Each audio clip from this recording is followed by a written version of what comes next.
प्रातः वंदनीय मुद मंगलमय संत समाज, श्रद्धा मूर्ति देवियों तथा धर्म प्रेमी बंधुओं,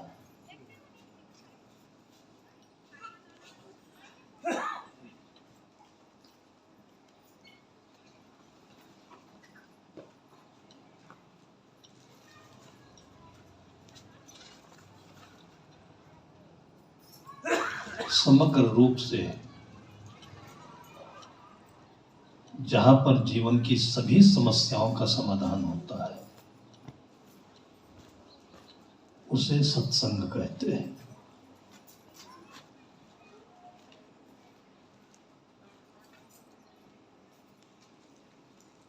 दर्शन का, श्रवण का, स्थान का जीवन पर बहुत प्रभाव पड़ता है।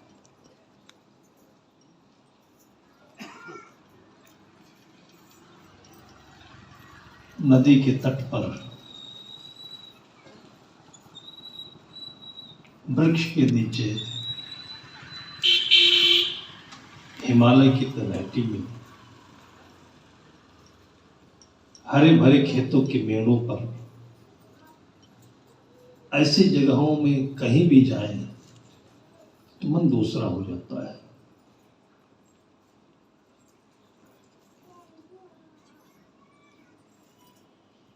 कोई किसी से कुछ कहता नहीं है, स्वाभाविक रूप से मन बदल जाता है। ये सत्संग है।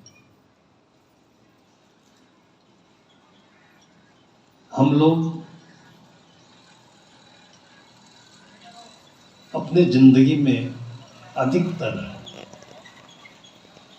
मन और बुद्धि के स्तर पर जीते हैं।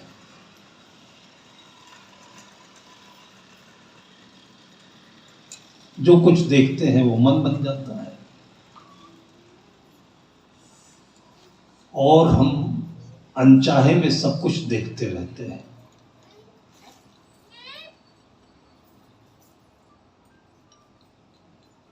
एक छोटा सा बच्चा होता है, उसका मन नहीं है लेकिन अपने माता पिता के झगड़ों को देखता है। वो चाहता नहीं कि घर में झगड़ा हो। कुछ दिन तक वो समझ नहीं पाता है कि माता पिता क्या कर रहे हैं, लेकिन मन तो खराब होता ही है।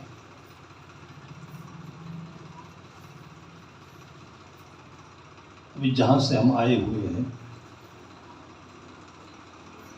2 साल का बच्चा होगा, जिसके घर में रुके हुए थे उनके छोटे भाई का पोता है। उसके घर में संत आते जाते हैं, लेकिन वहां पर संतों का आसन नहीं था। संतों का आसन सामने वाले घर में था। बार बार हमारे पास आकर अपने मन की भावना प्रकट करता, साहब हमारे घर में आसन नहीं लगाएंगे, आप हमारे घर में नहीं रहेंगे। ये बच्चों की अपनी भावना है, लेकिन इस भावना को सुनने वाला, समझने वाला कम होता है। सब यहां चले आए, शायद उसके घर से माँ भी आई होगी। एक छोटी सी बच्ची है कि बच्चा है, भी रास्ते में रोते हुए वापस चले जा रहा था।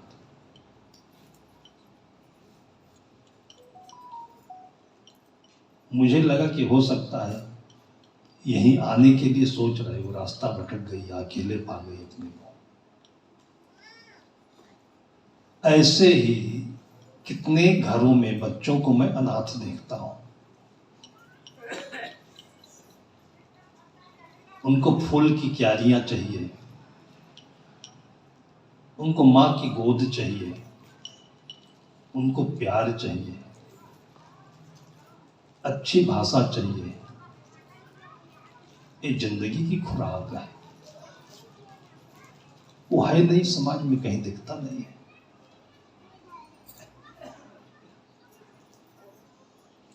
कोई भी सामान है उसके रखने की एक जगह होती है। कुछ चीजें हैं कि फ्रिज में ही अच्छी रहती है, बाहर खराब हो जाती है। फ्रिज नहीं है तो ठंडी जगह पर धूप में सामान खराब हो जाता है। तो सामान तो घर में लाते हैं लेकिन रखने की जगह नहीं है। घर घर जैसे दिखता ही नहीं है। घर उसे कहते हैं जो अपनी आत्मा का प्रतिबिंब होता है। घर की परिभाषा है जहां विश्राम मिले, जहां पर द्वैत समाप्त हो जाए, द्वंद्व समाप्त हो जाए, उसे घर कहते हैं। उसी का लक्ष्य रख करके सद्गुरु कबीर साहब ने कहा, कहे कबीर सोई जन मेरा जो घर की राह मिले।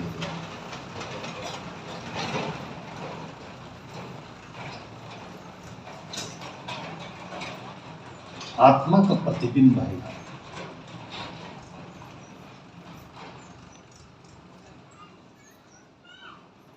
कोई 10 करोड़ की लागत से बना हो उसको घर कहते हैं, और कोई झोपड़ी हो उसको घर नहीं कहते हैं, उसका भी नाम घर ही है। जितना विश्राम उस 10 करोड़ की लागत से घर में मिलता है, उससे कुछ भी कम विश्राम इस झोपड़ी का नहीं होता है। कपड़े का घर हो, मिट्टी का मकान हो।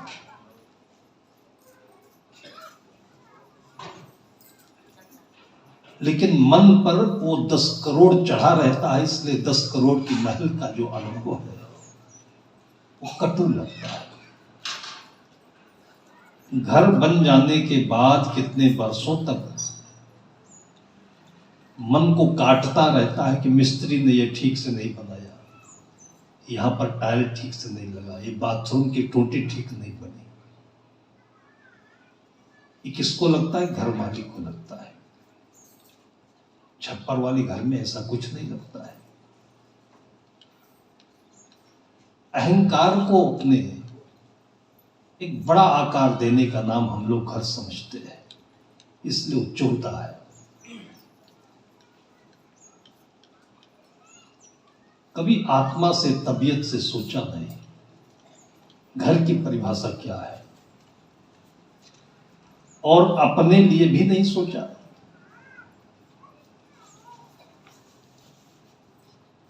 ऐसी बातें कुछ में जो बच्चे मिलते हैं वो सीधे हैं, सरल हैं, निष्कपट हैं। अभी उनके ऊपर गर्दा गुबार कम चढ़ा है, कोई लालच नहीं। उनके हृदय की बातें मैं टटोलता हूं।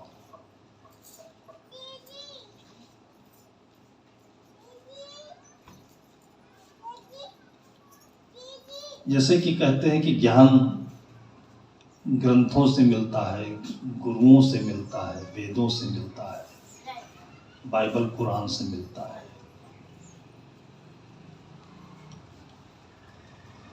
ज्ञान सबके भीतर से होता है, इसको हमने कभी याद नहीं किया, और याद इसलिए नहीं किया कि हम ज्ञान से दबे हुए जा रहे हैं। किस ज्ञान से? फालतू के ज्ञान से, जिसका अपने जीवन में कुछ भी मतलब नहीं होता है।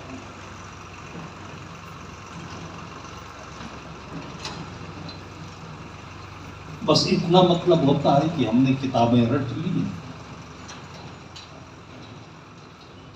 और वही चीज परीक्षा में आएगी, कुछ उसको लिख देंगे, पास हो जाएंगे तो नौकरी मिल जाएगी। एक प्रक्रिया है ये। उसके बाद जिंदगी में उस ज्ञान का कोई मतलब नहीं रहता है। चाहे कोई पटवारी हो, चाहे तहसीलदार हो, चाहे कलेक्टर हो, चाहे डॉक्टर हो, चाहे नेता हो, मंत्री हो, प्रधानमंत्री हो, उसने जो स्कूल में पढ़ा था उसके ज्ञान का कोई अर्थ नहीं है। और जिस ज्ञान का अर्थ होता है जो कुछ नहीं पढ़ा होता है उसके अंदर से निकलता है। कबीर जैसे अंतःकरण से ऋषि मुनि कहीं पढ़े नहीं होते थे, तो उनके अंदर के जो शब्द है उसको लोगों ने सुना तो सुरती बन गई।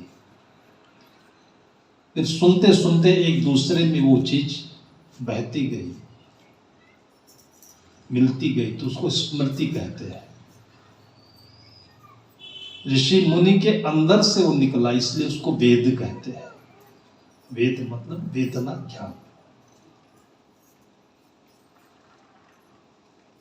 किसी बूढ़े बड़े आदमी के पास बैठिए, तो बातचीत के दौरान धीरे धीरे धीरे धीरे ज्ञान का वो प्रवाह मिलता है कि लगता है कि हमारी जिंदगी को ये पढ़ रहा है। उसको वेद कहते हैं, वेदना कहते हैं, ज्ञान कहते हैं।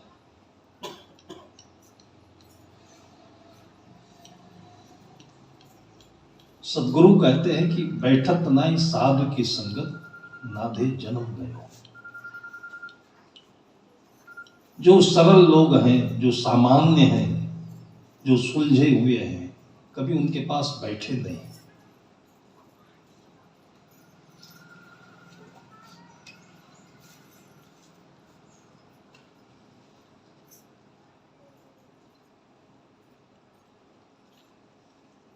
और जिनके पास बैठते हैं उनके मनों को देखा नहीं, समझा नहीं।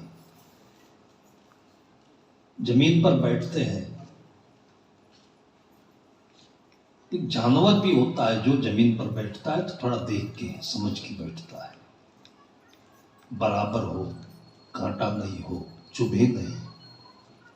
जानवर भी ऐसा देख लेता है।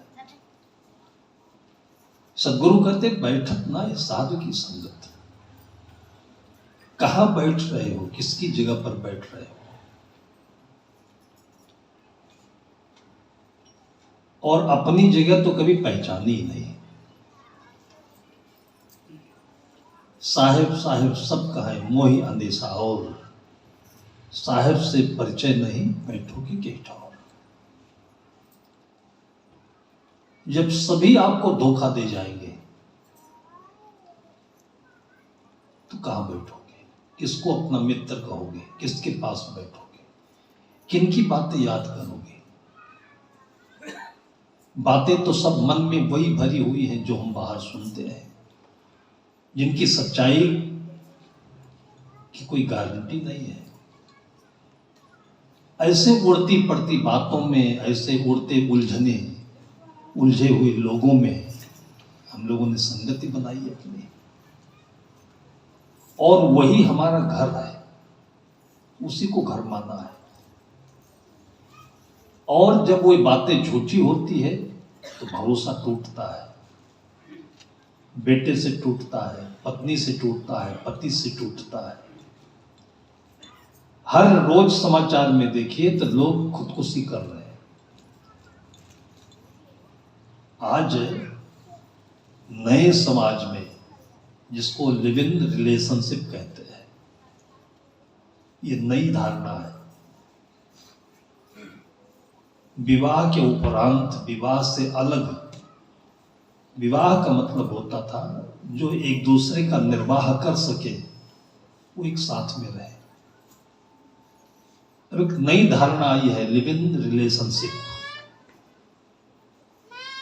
शरीर में आकर्षण है,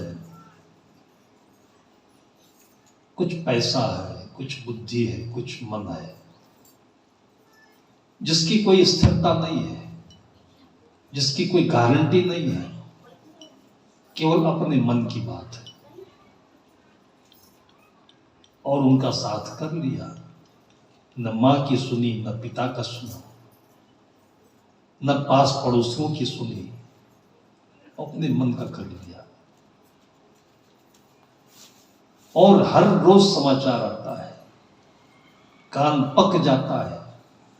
जो जज हैं कोर्ट के, पस्त हो गए निर्णय देते देते। अब तो समाज के लोग ध्यान भी नहीं देते। रोज मर्डर होता है, खुदकुशी होती है, क्योंकि उसने धोखा दे दिया। अभी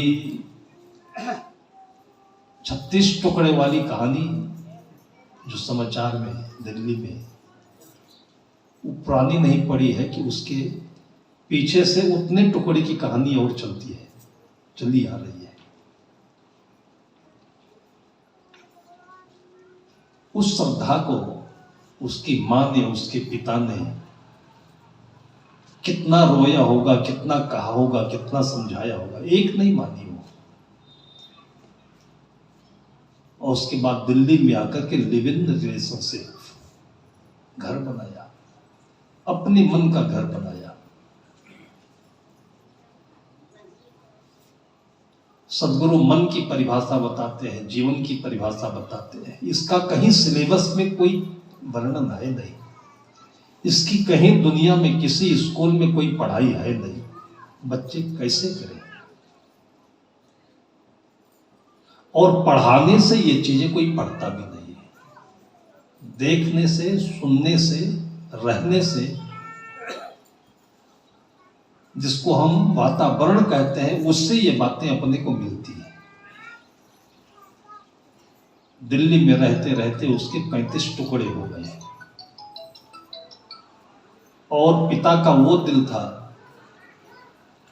कि बेटी उससे बातचीत करना बंद कर दिया, बात तो मानी ही नहीं। उसके बावजूद माता पिता का दिल कैसा होता है कि फेसबुक पर, मोबाइल पर अपने बेटी को याद करते रहे, देखते रहे। फेसबुक पर, मोबाइल पर वो बातें करते थे, रोज दिखते थे। वो देख करके भी उसके पिता को तसल्ली होती थी कि मेरी बेटी कहीं तो है। जब फेसबुक पर आना बंद हो गया तब छटपटाहट हुई कि बेटी को हुआ क्या। धीरे धीरे महीनों के बाद में पता चला कि उसकी हत्या हुई, 35 टुकड़े हो गए उसके।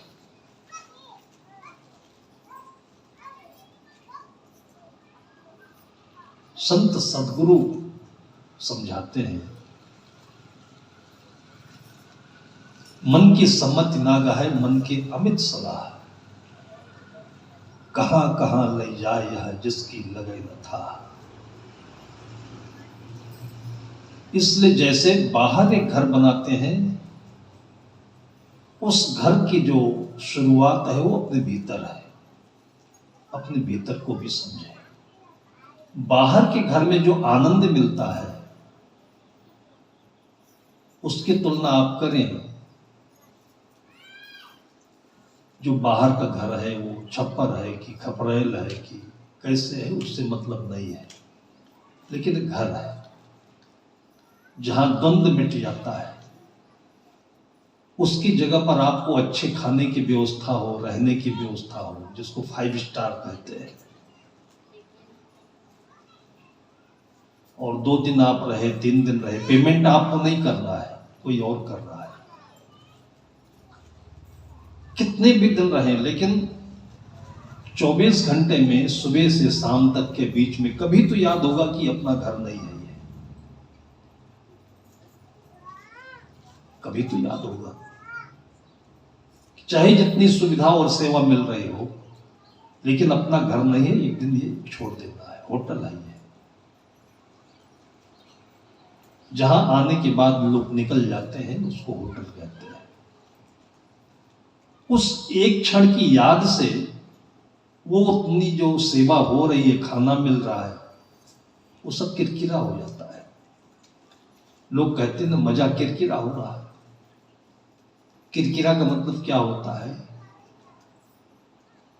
कि जैसे आप बासमती चावल खा रहे हो, चमती चावल खा रहे हो, पूरे थाली भर आप खाए और उसी बीच में एक छोटा सा कंकड़ मुख में चला गया तो कहते किरकिरा हो गया, पूरे भात का स्वाद बेकार हो गया। आप 10,000 के जूते पहनते हो कि 50,000 के पहनते हो, बड़ा मुलायम है, चलने में आपको कंफर्टेबल है, लेकिन उसी बीच में कहीं एक छोटा सा कंकड़ घुस जाता है तो कहते चुभ रहा है, किरकिरा हो गया। तो होटल की सुविधा में एक क्षण, इस याद की क्षण, ये घर अपना नहीं है, यही होता है, कल निकल जाना पड़ेगा। लेकिन जब वहां से अपने घर में आते हैं तब ये याद नहीं रहती, याद नहीं सताएगी। अपना घर है, फिर हम पत्तल में खा रहे हो तो, चटाई पर सो रहे हो तो, कुछ भी नहीं याद होता है कि यहां से निकलना है। उसको अपना घर कहते हैं। उस घर में क्या होता है कि बाहर का कितना रंज हो, कितना तनाव हो, कुछ भी कहा सुनी हुई हो, लेकिन घर आने के बाद में पत्नी का जो प्यार मिलता है, उसका इंतजार मिलता है, बच्चे होते हैं, उन सब के बीच में जो वातावरण बना हुआ है एकता का, आत्मीयता का, तो बाहर का रंज भूल जाता है, तनाव को तिरोहित हो जाता है। तब घर घर जैसे लगता है। लेकिन ये घर कैसे बना, इस वातावरण में क्या विशेषता है, इसको कभी याद नहीं किया। अब धीरे धीरे ये परिस्थिति आती जा रही है, पति पत्नी के बीच में बौद्धिक संबंध है, वो भी पढ़ी लिखी है, वो भी पढ़ा लिखा है, बुद्धि दोनों की टकरा रहे हैं, बातें नहीं मिलती है। पिता पुत्र में दोनों टैलेंटेड है, बातें नहीं मिलती है। पिता कहता है ऐसा होना चाहिए, नौकरी लड़का कर रहा है, पिता ने जो काम अपनी जिंदगी में नहीं कर पाया, वो सोचता है कि हम अपने बेटे की नौकरी से उसकी तनख्वाह से करें। अब बेटे की जिंदगी के ऊपर चढ़ रहा है, बार बार बेटे को टॉर्चर करता है। एक गाड़ी को दो लोग कैसे चलाएंगे, और चलाएंगे तो गाड़ी फिर रुकेगी, जाएगी कहां। ऐसे घरों में जहां पर जो दिमाग काम कर रहे हो, क्या स्थिति होगी। वो स्थिति ऐसी होती है कि कब घर से बाहर चले जाए तो सुकून मिले। ऐसे घरों से लोग बाहर निकल जाना चाहते हैं, तब क्लबों में जाते हैं, होटल में जाते हैं, पार्कों में जाकर बैठते हैं, और ये चलन आजकल बढ़ता जा रहा है। मन को आत्मा में ले आना, आराम से बैठना, आराम की जिंदगी जीना, इसकी परिभाषा ही लोग भूलते चले जा रहे हैं। उसी की याद संत दिलाते हैं। तेरा साहेब है घट भीतर, बाहर नैना क्यों खोले, मन मस्त हुआ फिर क्यों बोले। अपनी जगह पर अपने आप में कितनी खुशी है, कितनी संतुष्टि है। बाहर की चीजों में जो हमने दाम लगाया, पैसा लगाया, उस सब मन का तनाव है। घड़ी है, कलम है, कपड़ा है, बाहर की चीजें हैं, पर्स है, इन सब चीजों का क्या मतलब है, कभी हमने सोचा। दो मतलब है। अगर आत्मा से देखें तो घड़ी का मतलब केवल इतना है, समय देख लीजिए आप। और बुद्धि से देखें तो घड़ी का मतलब यह है कि हमारी घड़ी 15,000 की है, 20,000 की है, और बड़ी कंपनी का हुआ, ब्रांडेड कंपनी का हुआ, रोलेक्स कंपनी का आ गया तो 1.5 लाख की घड़ी होती है, हाथ में पहन रखे है। उस 1.5 लाख की घड़ी का सुख क्या है? सुख तो नहीं है, लेकिन दिमाग के ऊपर तनाव है कि 1.5 लाख की घड़ी है। 10 रुपए की भी घड़ी आती है, इलेक्ट्रॉनिक घड़ियां, अब तो लोग उसको नहीं पहनते हैं, 10 रुपए की आती थी। दोनों घड़ियों में जो मतलब की चीज है वो यह है, समय देखना। वो भी 12 बजाती है, वो भी 12 बजाती है। 1.5 लाख की घड़ी 12 से बढ़ करके 18 बजा देगी या 50 बजा देगी, ऐसा थोड़ी है। देखना केवल इतना है। और फायदे नुकसान की बात करें तो 10 रुपए की घड़ी खो जाए तो कोई नुकसान नहीं है, इसलिए 10 रुपए की घड़ी आपके साथ में है तो कोई तनाव नहीं देगी आपको, रिलैक्स में रहेंगे। लेकिन उसी की जगह पर 1.5 लाख की घड़ी है तो रात दिन वही दिमाग में चढ़ा रहे। बहुत पहले मुझे काठमांडू में था तो अमेरिका से सचिवालय में सेक्रेटरी थी, वो बहन आई। मुझे लिखने का शौक था, अच्छी राइटिंग लिखता था। वो राइटिंग देख करके उसको बहुत अच्छा लगा तो अमेरिका से एक कलम लाई थी। इतना अच्छा लगा उसे कि ये कलम सार्थक होगा, साहब को दे दिया मुझे। उसकी चमक देख करके, डिजाइन देख करके मैंने उससे दाम पूछ लिया तो बोली साहब बहुत महंगी कलम है। दाम नहीं पूछा होता तो ठीक था, पूछ लिया तो दिमाग में चढ़ गया हो।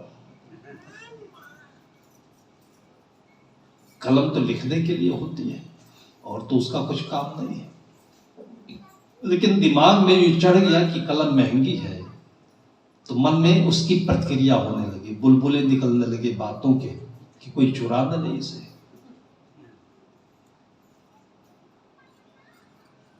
फिर कुछ दिन तक उस घड़ी को रखा रहा, उस कलम को रखा था।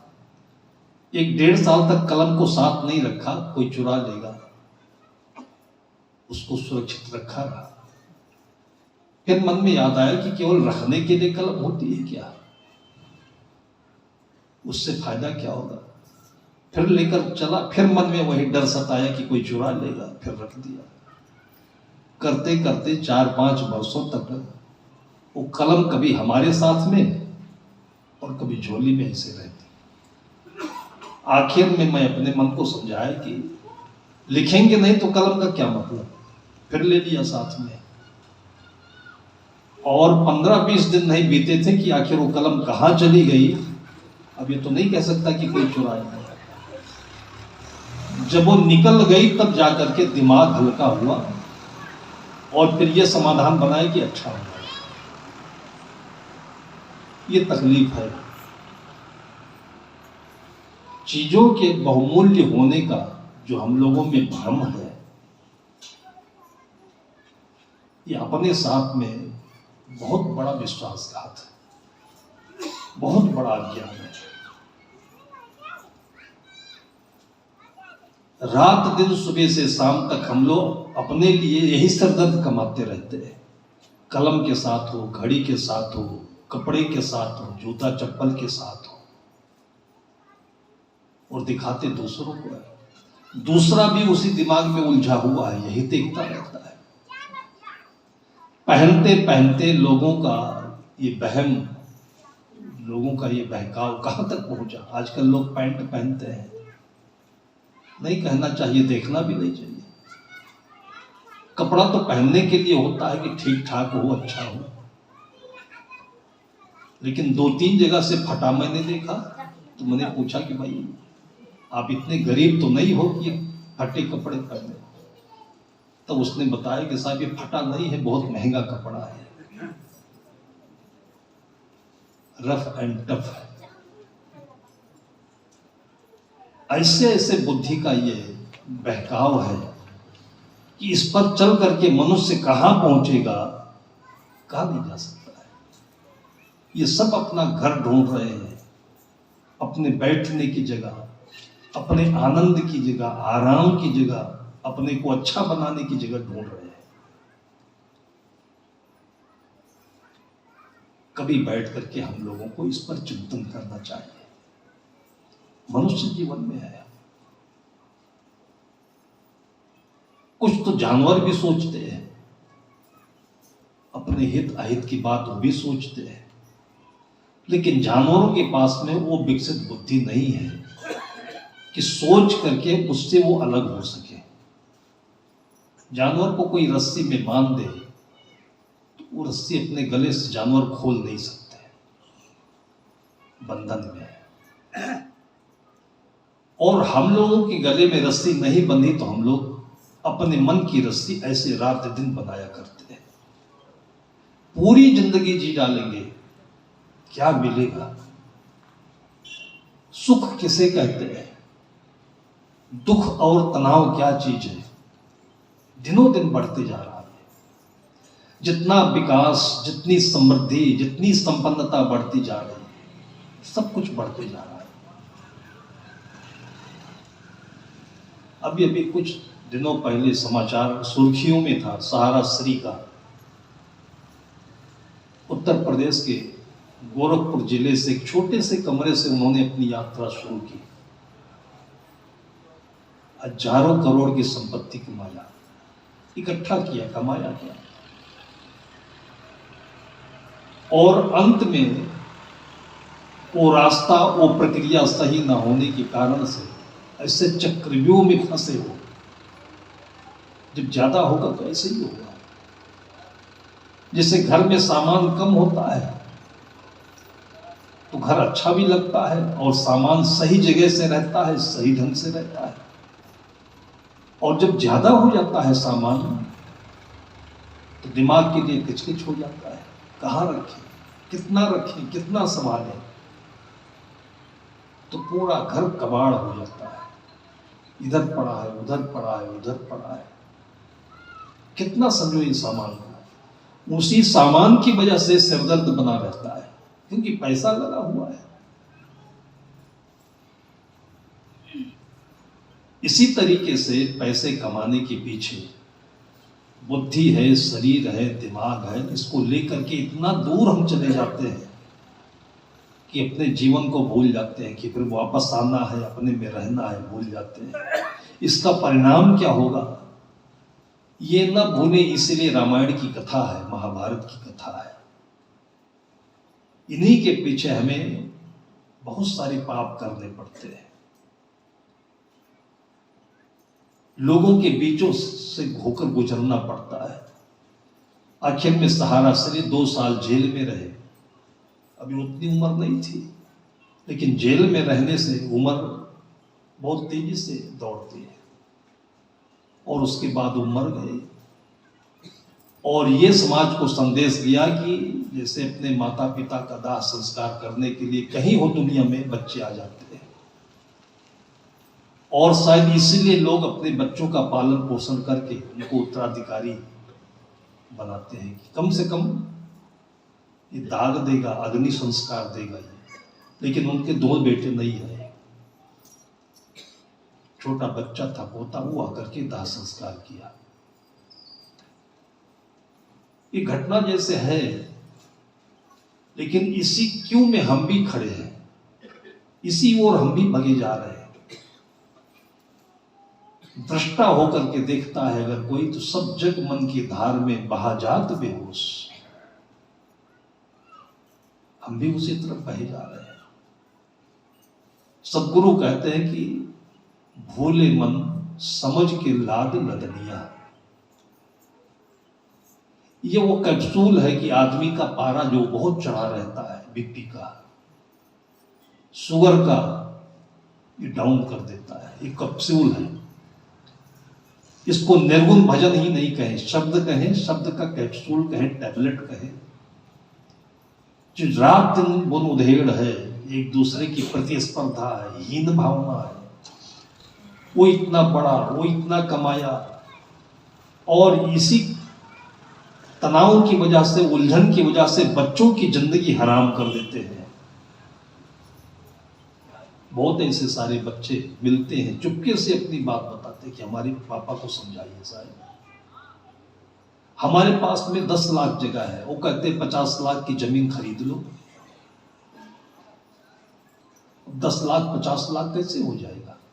वो बोलते हैं कि किस्त में देते रहना, तुम्हारी सैलरी तो आई रही है।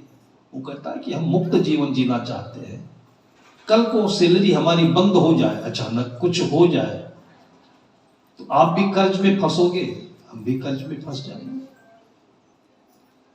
लेकिन जो जो उम्र बढ़ती जाती है, तो शायद कमजोरी की वजह से दिमाग बढ़ता जाता है, और इसको हम समझते हैं कि हम बहुत ज्यादा टैलेंटेड होते जा रहे हैं, अनुभवी होते जा रहे हैं। एक पहचान आप ये समझिए कि आदमी जब थकता है तो नशा बढ़ता जाता है, काम करने का जुनून बढ़ता जाता है,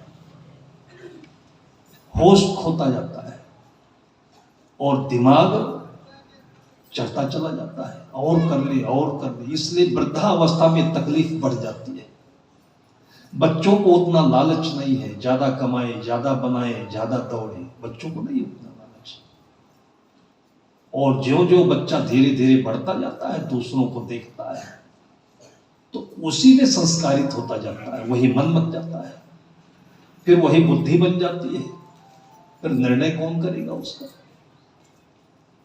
ये तो हम अपने महापुरुषों को सत सत नमन करें, अपने पूर्वजों को, संत भक्तों की परंपरा को, कि जैसे आप लोगों ने इतनी सुंदर ये व्यवस्था बनाई और जैसे बैठे हैं, ये हजारों करोड़ों रुपए देने पर भी ये भाव, ये मन की आस्था, ये मन की शांति नहीं मिल सकती कहीं और, कितने पर भी नहीं मिल सकती। लेकिन परंपरा है तो पूरे गांव के लोग मिलकर के महीनों से चर्चा रखते हैं, मन में भावना रखते हैं, उसका भी प्रभाव होता है। दुनिया में मन भटके, उससे अच्छा है कि हमारे गांव में साहब आएंगे तो कुछ व्यवस्था करनी है, तो कुछ न कुछ तो जितने लोग सुनते हैं सबके मन में भाव रहता है कि हमें ये करना है, उनको ये देना है, उनको ये देना है, एक अच्छे टारगेट में चलते हैं। और तब उन सारे भावनाओं के प्रयास से ये कुंभ का ये मेला बनता है। और ऐसा सामूहिक स्थान है कि यहाँ कोई शर्त नहीं है, यहाँ पर फीस लगती हो, यहाँ पर किसी जाति विशेष के लोग आए हैं, किसी वर्ग विशेष के लोग आए हैं, या केवल बूढ़ों के लिए, केवल बच्चों के लिए है, केवल महिलाओं के लिए। ये ऐसी जगह है कि सब आए और सब के लिए यहाँ पर ऊर्जा मिलती है। ये बच्चों को भी अच्छा लगता है। हालांकि बुद्धि की वजह से माँ बाप सोचते हैं कि पढ़ाई कमजोर हो जाएगी, इसलिए बच्चों को छुट्टी नहीं लेने देते हैं। जीवन की सबसे अच्छी पढ़ाई वही है जिस दिन बच्चे घर में आराम से रहें, उसकी याद जीवन में कभी नहीं जाएगी, वो कभी बात नहीं भूलेगी। इसलिए सदगुरु कहते संगत कीजिए साधु की, हरे और की व्याधि, ओछी संगत क्रूर की, आठों बार उपाधि। ऐसी जगह जहां पर बैठने से हमको आराम मिले, रिलैक्स मिले, तब मन केंद्रित हो जाए, एक दूसरे से संतुलित हो जाए, उसको आश्रम भी कहते हैं, उसी को सत्संग कहते हैं। हम आपको समझाएं तभी नहीं, इसका प्रभाव मैंने आपको उदाहरण बताया कि नदी के तट पर आप जाइए टहलने के लिए, स्वाभाविक रूप से मन बैठ जाएगा, धार को देखते देखते। वही ध्यान है। इसलिए हमारे जितने तीर्थ स्थान बने हुए हैं, बद्रीनाथ चले जाइए, केदारनाथ चले जाइए, और संत महापुरुष चलते फिरते भटकते वहां पहुंचे होंगे, उनको आनंद लगा, वहीं पर उन्होंने झंडा लगा दिए। उनकी आस्था से उनकी यादों को अपने मन में संजोने के लिए, सजाने के लिए आज लोग अपना समय निकाल करके वहां पहुंच जाते हैं। हमको भी वो आनंद मिलता है। जीवन में सबसे महत्वपूर्ण काम यही है, अपने घर को समझें, अपने भीतर के घर को समझें, और ये चीज अपने बच्चों की परंपरा में, पीढ़ी में उतार दें, ताकि वो लोग भी अपना जीवन सुखपूर्वक जी सके। और इससे आपके व्यवहारिक उन्नति में जरा से भी बाधा नहीं आएगी। सत्संग में आने से जो लोगों के भीतर में एक बहुत बड़ा वहम है, रुकावट पैदा करने वाली वहम, कि विधान है वो गिरा हुआ है, अभी काम पिछड़ जाएगा, अभी नुकसान हो जाएगा, पूरी जिंदगी काम करते करते करते कभी पूरा हुआ ही नहीं है। क्योंकि काम करते करते जो जुनून पैदा हो जाता है, वो गलत निर्णय लेने लगता है। और जब काम से अलग होते हैं, मन शांत होता है, आस्था की वेदी पर बैठता है, तब सही ज्ञान आता है, तब ध्यान सही होता है, और वहीं से आपके समृद्धि का रास्ता खुलता है, प्रशस्त होता है। एक बहुत बड़ा व्यापारी आदमी था, अपनी कार से जा रहा था, रास्ते में तूफान आया, उसके मन में विचार आया कि तूफान में पेड़ गिर जाएंगे, कोई दुर्घटना हो सकती है, तो कहीं पर एक गाड़ी रोक करके हम आश्रय ले लें, जब तूफान बंद होगा तब फिर चलते हैं। दूर दूर तक कुछ आश्रय दिखता नहीं था, एक होटल दिखाई पड़ा, तो बाहर गाड़ी रोक करके होटल के भीतर गया। वो पहले मेन गेट पड़ता है, पानी भी पड़ रहा था, हवा भी चल रही थी। संयोग से उस दिन काउंटर पर मैनेजर नहीं था, होटल का मालिक था, और मालिक अंदाजा लगा रहा था कि आदमी जो आ रहा है ये पानी से, तूफान से बचने के लिए आ रहा है। ये अंदाजा क्यों लगा उसको? अगर आपके घर में कोई ऐसा आ रहा हो तो ये अंदाजा नहीं लगेगा, बल्कि आप दूर से कहोगे कि भाई साहब अभी मौसम सही नहीं, आप अंदर आ जाइए। ये मन का अंतर है। जैसा खाए अन्न वैसा बने मन, जैसे पिए पानी वैसे डोले पानी। और संगत के विषय में साहब कहते हैं कि जैसी संगत में रहोगे वैसे बुद्धि बनेगी, रंगत बन जाएगी। होटल में था, होटल पैसा कमाने के लिए होता है, लेकिन जहां रहकर आप पैसा कमा रहे हो वही धर्म भी कमा लो। ये दोनों साथ होंगे तब पैसे की रक्षा होगी। इसलिए हमारी भारतीय परंपरा में कहते हैं कि भगवान विष्णु वही होते हैं जहां लक्ष्मी होती है, लक्ष्मी भी वही होती है जहां भगवान विष्णु होते हैं। ये पौराणिक कथन है, लेकिन इन दोनों का अर्थ हमारे अर्थशास्त्र से जुड़ा हुआ है। दुर्भाग्य है कि हमारे अर्थशास्त्र में इनका कहीं नाम नहीं आता है। जहां भगवान विष्णु होंगे लक्ष्मी वहीं टिक सकेगी। वो होटल में पैसा कमाने के लिए था, लेकिन आज का मौसम तो पैसा कमाने के लिए नहीं था। फिर भी दिमाग को पैसे ने ऐसा जकड़ रखा था कि उसने सोचा कि केवल ये छाया आश्रय लेने के लिए आ रहा है, और वहीं से उस होटल के मालिक ने उसको अंदर आने से मना कर दिया। तो उसके पास कोई उपाय नहीं था, वापस हो गया। जब बाउंड्री के पास जो मेन गेट बना होता है उसके पास गेट कीपर होते हैं, वहां से गुजरने लगा तो जो छोटा सा गार्ड, छोटे से रूम में गार्ड खड़ा होता है, उसको ये बात बहुत नागवार लगी। क्यों लगी? कि वो सामान्य व्यक्ति था।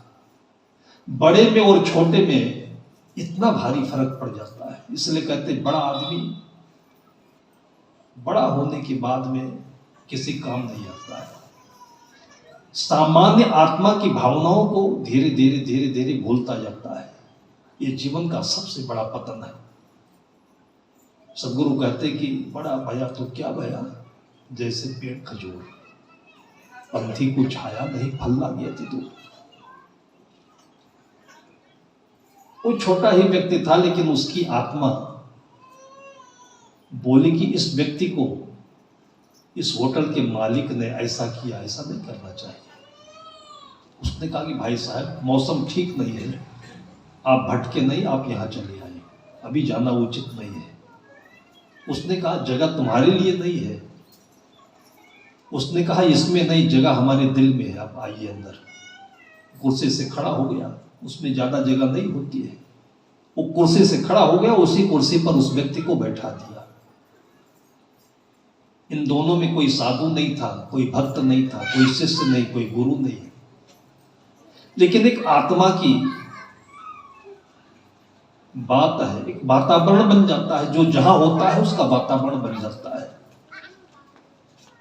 इतने से उस आदमी के अंदर में जो भाव बना, जो अंकित हुए संस्कार, वो धीरे धीरे एक नई सृष्टि का सर्जन करने लगे। वहां से चला गया मौसम ठीक होने के बाद। उसके मन में आया कि मैं ऐसा एक होटल बनाऊं जिसमें केवल धन ही नहीं, धर्म भी होना चाहिए, उसमें कर्तव्य निष्ठा भी होनी चाहिए। जीवन में पैसा ही सब कुछ नहीं होता है। आज हमारे पास पैसा बहुत है, अगर यहां पर रुकने की जगह नहीं मिलती और रास्ते में दुर्घटना हो जाती तो पैसा वहीं रहता, हम यहीं खत्म हो जाते हैं। उसके मन में संकल्प आया और वही आसपास में 400-500 मीटर की दूरी पर उसने एक जगह लेकर और उसने बड़ी इमारत बनाई जिसको आगे होटल बनाना था।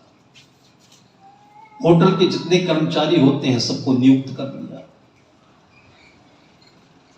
अब उसमें केवल एक मैनेजर की जगह बाकी रखी। मैनेजर किसे नियुक्त करे? कोई योग्य होना चाहिए। उस मैनेजर के योग्य उसने उस व्यक्ति को पाया जो गार्ड के रूप में एक छोटी नौकरी में बैठा था, और उसका नाम पता ले लिया था, और उसी पते पर उसने अपॉइंटमेंट लेटर बिना किसी इंटरव्यू के, बिना किसी एग्जाम के उसको सीधे मैनेजर नियुक्त करके अपॉइंटमेंट लेटर भेज दिया। वो आदमी लेटर पाया तो कहा कि इसी कंपनी ने गलत एड्रेस लिख करके लेटर भेज दिया, मैं मैनेजर होने लायक नहीं हूं। फिर भी ये चिट्ठी वहां मैं पहुंचा देता हूं कंपनी में। वो चिट्ठी लेकर कंपनी में गया। काफी दिन बीत गए थे और वो कंपनी का मालिक बैठा था। उस मालिक के सामने जाकर के उसने कहा कि सर, ये लेटर गलत जगह पर पहुंच गया है, आप देखिए कि क्या मामला है। वो पहचान रहा था इसको। उसने कहा कि श्रीमान जी आप बैठिए, ये लेटर गलत जगह पर नहीं पहुंचा, बहुत सही जगह पर पहुंचा है, लेकिन आप भूल रहे हो। आप उस होटल में जिस जगह पर रह रहे थे वो जगह छोटी थी, आपकी जगह बहुत बड़ी है। उसी दिन मैंने आपको भाप लिया था कि आप जैसे लोगों के लिए जगह बनानी जरूरी है, तभी ये धरती अपनी जगह पर रहेगी, तभी ये सृष्टि फलेगी फूलेगी। तब पूरा परिचय बताया, अपना नाम बताया, अपना उद्देश्य बताया और कहा कि मैं बहुत सही सोच करके आपको इस होटल का मैनेजर नियुक्त किया हूं, आप इसको स्वीकार करिए। स्वीकार किया और कहते केवल 6 महीने के अंदर 3 स्टार से वो 5 स्टार होटल हो गया। और जिस होटल में गार्ड की नौकरी करता था वो 6 महीने में भट्ठा बैठ गया और बेचकर चला गया। ये उन्नति कहां से हुई? आत्मा से। इसलिए शून्य से शिखर की यात्रा जीवन में सफल होती है। जो अपनी यात्रा 5 से शुरू करेगा वो जल्दी 10 में पहुंच जाएगा, फिर नीचे आ जाएगा।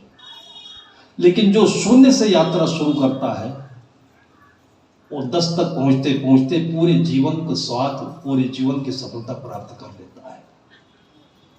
इसलिए जीवन में एक बार जिसने चोट खाई है, कठिनाइयां उठाई हैं, गरीबी देखी है, माता पिता की सेवा की है, लोगों के बीच में गया हुआ है, हर एक परिस्थितियों से जो गुजर चुका है, वो किसी भी क्षेत्र में जाकर के ऑलराउंडर हो सकता है, सफल हो सकता है। इसी शून्य को हम अध्यात्म कहते हैं, समाधि कहते हैं, ध्यान कहते हैं। एक बार 24 घंटे में यहां हमें बैठना चाहिए। आज के इस बैठने का कार्यक्रम में यही एक अर्थ हो सकता है कि थोड़े समय के लिए हमें ऐसे अपने घर में बैठें और उस बैठने से जो मिलेगा वो वही होगा जो मैंने दृष्टांत में बताया, हमारी अपनी जगह मिलेगी। यही बच्चों के लिए एक सुंदर घर भी बनेगा। हम अच्छे घर से निकलेंगे तो बाहर सब अच्छा करेंगे। घर में झंझट करके निकल रहे हैं, तनाव लेकर के निकल रहे हैं, तो ऑफिस भी वैसे ही होगा, बिजनेस भी वैसे होगा। जहां जाएंगे वो और ही बद से बदतर होता जाएगा। इसलिए मन में ये वहम नहीं रखें कि सत्संग में बैठने से, ये कार्यक्रम में आने से, इसमें समय देने से हमारे व्यवहार का नुकसान होता है, बल्कि यहीं से व्यवहार की उन्नति शुरू होती है। सबके घर आंगन में ऐसे आसन मिले, बच्चों को यही बगिया मिले और उनके जीवन को तरक्की यहीं से मिले।